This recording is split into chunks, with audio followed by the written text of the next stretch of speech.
మనకద్దు అని చల్లారదంట. ఆ పిల్లలు లేకపోతే నేను చచ్చిపోరంటే చచ్చిపోరాను. మందు తాగి 8 రోజులు ఆసుపత్రిలో పట్టారు. ఆసుపత్రిలో పడి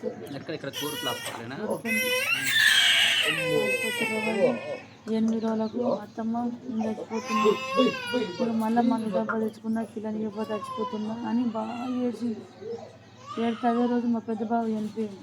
ఇటు వెళ్ళి ఆడిపోయినాం మేము. వచ్చిండు, మేము అటు పోయింది చూసిండు. వచ్చిండు, మేము ఇంటికాడ లేవయ్యా మా బావ చనిపోయింది, ఒక ఫోన్ చేయకు అని. మా సిస్టర్ మీ ఇంటికాడ ఉంది రోజు. వచ్చి తన కాళ్ళ మీద పడి అది దానికి పసుపు తాడు కట్టింది. అయితే అమ్మ ఒక్కడే నాకు డౌట్ ఏంటిదంటే, మీరు ఎవరు లేకుండా ఆ బుజ్జి అసలు ఎలా ఒప్పుకుంది పెళ్లికి? పెళ్లి కదా అది, మందు డబ్బా పెట్టుకున్నాడు కదా, అది జాలికుండే నా లెక్కని చచ్చిపోతాడంటే కలకాలంటాం.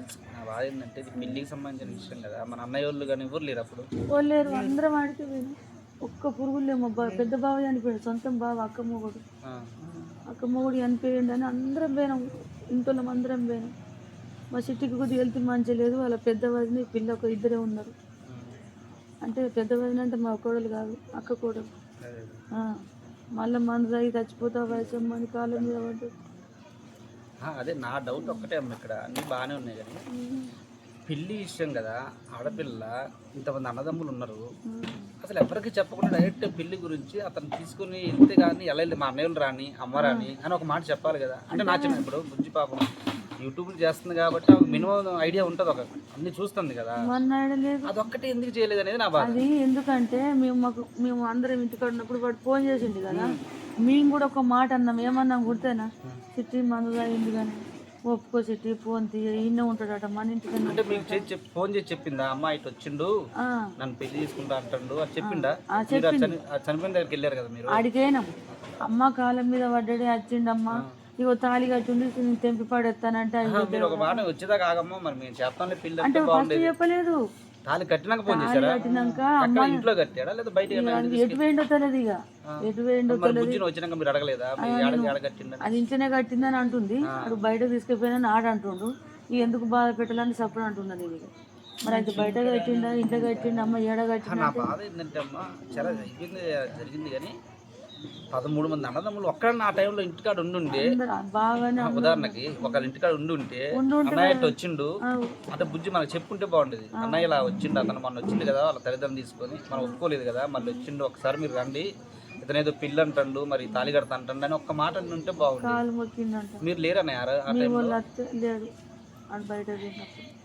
అన్నయ్య కూడా లేడా? ఇంకో అన్నయ్య ఉంటాడు కదా, ఇద్దరు. ఇక 13 మందిలో ఒక్కరు కూడా లేరు ఊళ్ళో ఆ టైంలో? లేరు అందరం. మా బావ చనిపోయిన వరకు అందరం మిగిలిన వాటి నా బిడ్డను కూడా ఫస్ట్ నుంచి అదే ఒక్కటే బాధ. మరే తాళి అది పెళ్లి విషయం కదా, సరే 2 రోజుల తర్వాత మళ్ళీ కాంప్రమైజ్ కాదు, ఇక అయిపోయినట్టే పెళ్లి. అలాంటిది ఆ టైంలో అన్నయ్య వాళ్ళు పిలిచి కానీ మీకు ఆ మాట ఫోన్ చేసి అమ్మ ఇగో ఇట్లా వచ్చింది ఒకసారి వీడియో కాల్ చేసినా కూడా మీరేదో చెప్పేవాళ్ళు కదా, అది ఒక్కటే బాధ చెప్తుంటే. ఫస్ట్ ఏమన్నామంటే అమ్మ కలకల్ని మందు తాగిందంట, మరి వీళ్ళిపిద్దాం చేద్దాం అని అన్నా. ఆ మాట నేను అన్నా, చేద్దాం ఒప్పుకోసి మందు తాగినట్ట మళ్ళీ మందు తాగి చచ్చిపోతాడు సిట్టి, మన వల్ల ఒక పానం పోవద్దు సిట్టి ఆయన. ఇక వచ్చి డబ్బా పట్టుకొని వచ్చి 2 కాలం మీద పడ్డాడంట. మీ వాళ్ళకి చెప్పినవా చెయ్యరు. సరే అర్థమైంది, అప్పటి వరకు ఓకే అమ్మ. తర్వాత కనీసం మీరు పెళ్లి ఎలాగ చేద్దాం డిసైడ్ అయ్యారు కదా, అప్పుడు వాళ్ళ అత్తగారిని పిలిచి ఒక మాట, వాళ్ళ అత్త ఉంది కదా, నాన్న లేదు, ఆ అబ్బాయికి నాన్నైతే లేడు కానీ అమ్మ ఉంది కదా, ఆమెని వాళ్ళ అన్నదమ్ములు ఇద్దరిని పిలిచి మరి మీ అబ్బాయి వచ్చి పెళ్లి అంటుండ మరి మేము చేయాలా వద్దా, మీరు ఒక మాట అడుగుంటే బాగుండేదేమో. ఎందుకంటే వాళ్ళకి నచ్చపోవడం వల్లే కదా మీరు వచ్చింది. ఇప్పుడు వాళ్ళ అమ్మ పెళ్లి అయినాక తాళి కట్టింది చూడు, వచ్చింది కట్నం గురించి వచ్చింది.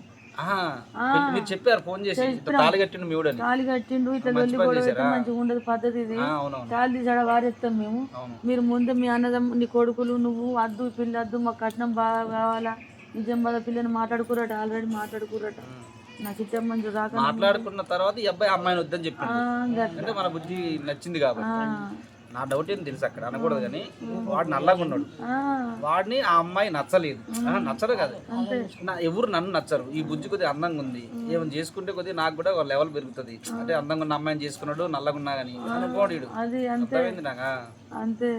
ఇక ఆయన తల్లి వచ్చినాక అది లగ్గం గురించి పట్టించుకుంటలేదు. ఎన్ని వస్తారు అడిగింది డైరెక్ట్ గా, సామాన్లు ఎన్ని పెడతారు పొలాలు ఇస్తారా?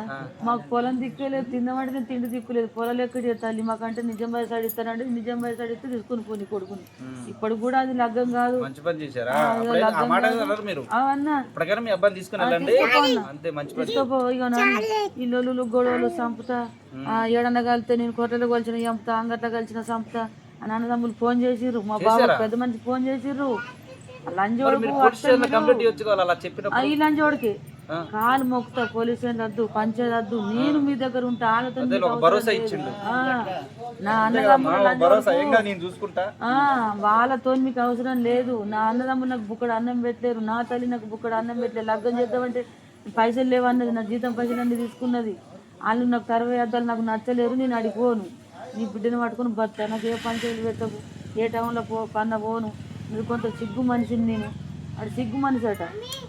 బాగానే ఉంది కానీ ఇప్పుడు మనం ఒక అమ్మాయిని ఒక ఇంట్లోకి ఇస్తున్నామంటే ఆ అబ్బాయికి మనం పెళ్లి చేసి అబ్బాయికి ఎంత నచ్చాలో ఇంట్లో అత్తకు కూడా అంతే నచ్చాలి 100%.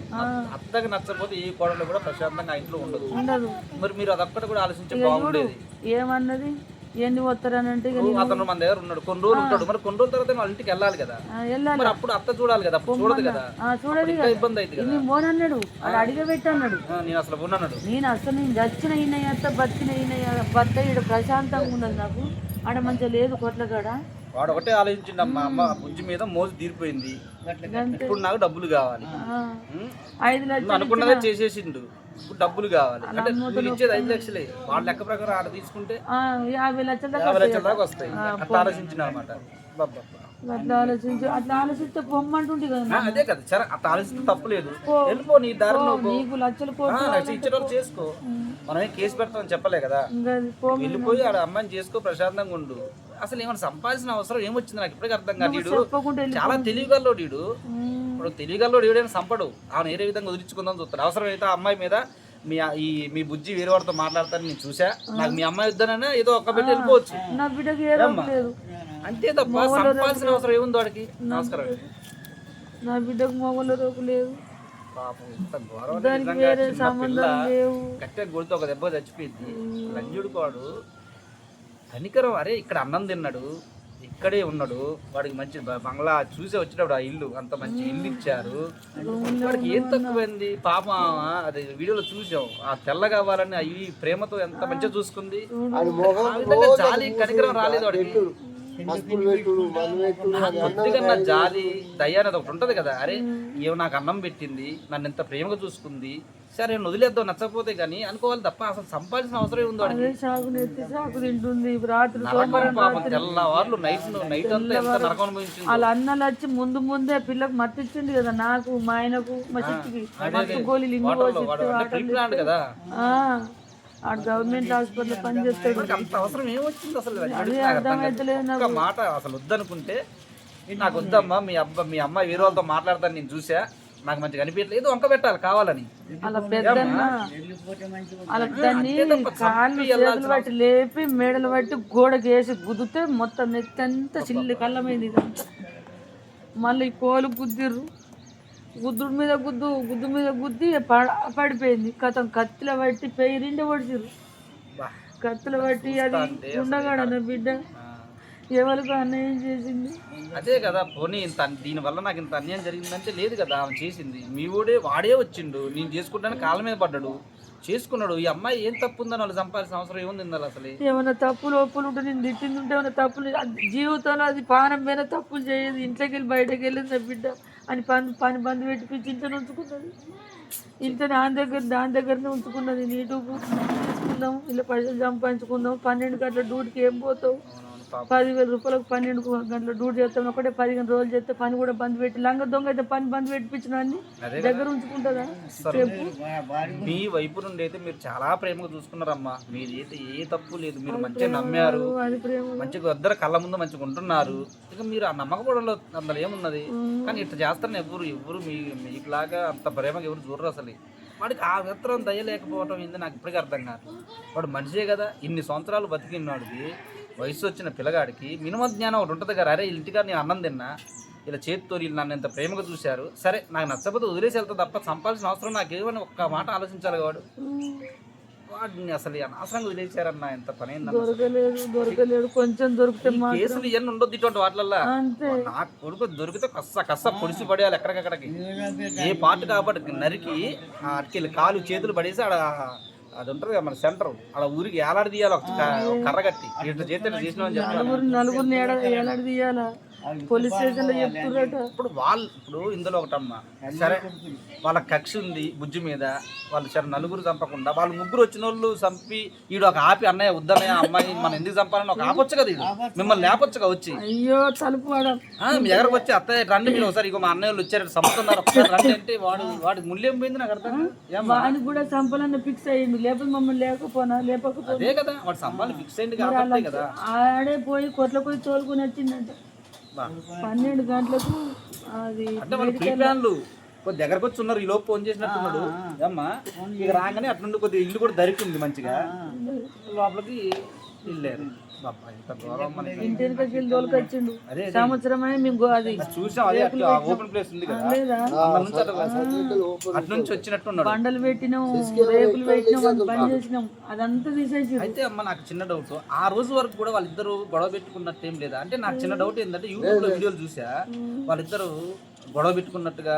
బుజ్జి కూడా చెప్తుంది వైష్ణవి, చూడండి నాతో కాకుండా వేరే అమ్మాయితో మాట్లాడుతున్నాను. అది నిజమేనా అమ్మా? ఫోన్లు మాట్లాడుతుంది. అది నిజమేనా? నిజమే. మరి అప్పుడన్నా అన్నయ్య వాళ్ళు ఆ వీడియో చూసినప్పుడు ఏమన్నా మీరు చూసినప్పుడు కనీసం మరి ఎందుకు అడగలేదు, ఎందుకు మాట్లాడుతున్నారు అని? ఆ టైంలో వాళ్ళని తీసుకెళ్లి కూర్చోబెట్టి మాట్లాడిపించిన వాళ్ళు, కూర్చొని మాట్లాడారా? కూర్చొని మాట్లాడడం ఏంటి. ఆ టైంలో నేను లేను, అమ్మ వాళ్ళు. మాట్లాడినప్పుడు చెప్తున్నా మళ్ళీసారి నేను ఫోన్ చేసినట్టు అనిపిస్తే, నేను ఎటన్నా వేనట్టు అనిపిస్తే, ఇక నన్ను అప్పుడు 10 మందిలో పంచాయతీ పెట్టి లక్షలు పడతాయి. అయితే పంచాయతీ పెట్టి నన్ను నిలబడతావా, నన్ను ఇష్టం వచ్చినట్టు చేసుకోరత్తమ్మా. నేను మళ్ళీసారి ఫోన్ చేసినట్టు అనిపిస్తే అదే ఫోన్ చేస్తుంది, నువ్వు లేదు నేను బతుకు అంటుంది. నేను అది నన్ను ప్రేమించింది కానీ నేను దాన్ని నన్ను గోస ఉచ్చుకుంటుందంటే నెమ్మదికి నేను మాట్లాడుతున్నా. ఏ అద్భుతం చేస్తామ్మా మంచిగా మా సిటీ విషయం అన్నది నేను మాట్లాడుతుంది, లేకపోతే దగ్గర పోదాం. మా అన్ని మాట మా వాళ్ళు అక్కలలో 10 మందిలో మాట్లాడదామంటే ఏమన్నాడు కూర్చొని 10 మందిలో మాట్లాడితే పరుగు పోతుంది. ఇప్పుడు అన్నయ్య వాళ్ళు అందరూ వచ్చారా, మీరు మాట్లాడారు కదా వీడియోలో, మీరు ఒక్కళ్ళే మాట్లాడారు. ఈ సాగర్ అన్నయ్య ఎవరు ఉన్నాడు, అతను ఉన్నాడు తప్ప మిగతా అన్నయ్య వాళ్ళు ఎవరు లేరు. మళ్ళీ మాట్లాడారు, అదో బాధ. వాడు నేను 10 మంది కూర్చోబెట్టి బదిరించిన అనుకో, 10 మంది నన్ను వీరిస్తారని వాడికి హై లెవెల్ పోతుంది. అదో బాధ, మళ్ళీ మనకి వస్తుంది. వాడేమన్నా అయితే మళ్ళీ అరే ఇళ్ళ రకానికి పిలిపించుకొని చంపారని అందరూ అంటారు, అదో బాధ. అర్థమైందిలే అమ్మా, మీరు ఇంటి పరిస్థితుల్లో అన్న ఏ విధంగా ఇబ్బంది పెట్టలేదు, మానసికంగా కానీ శారీరకంగా కానీ అన్ని విధాలు మంచిగా చూసుకున్నారు. కడుపు నిండా మంచిగా 3 కోట్లు పెట్టి మేపారు. వాడికి విశ్వాసం లేకుండా లంచుడుకు చంపేసి